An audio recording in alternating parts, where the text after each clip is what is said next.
సారాంశం అంతా ఇది. చాలా బాగా తీశారు.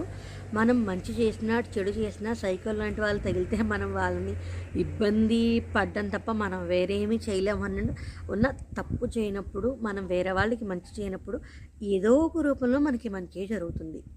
కొంచెం ఇబ్బందులు పడొచ్చు. అంటే మరి ఇబ్బందులు పడితేనే కదా తెలుస్తుంది మనం దాంట్లోంచి ఎలా బయటికి రాగలమో. నాకైతే ఇది అదే అనిపించింది. చదువుకున్న వాళ్ళు, చదువుకోని వాళ్ళు అలా అని కాకపోయినా ఏదైనా మనం ఎవరికైనా మంచి చేస్తే మనకి మంచే జరుగుతుంది. మనం చెడు చేస్తే మనకి చెడే జరుగుతుంది. నాకైతే ఈ కథలో నేను ఈ నీతినైతే తీసుకున్నా. మరి ఇంకేదైనా నీతి మీకు కనిపిస్తుందంటే చెప్పండి. వియో యాప్లో వెళ్ళి గుప్తరహస్యం చూడండి. ఇప్పుడు తెలుగులో కూడా వస్తుంది.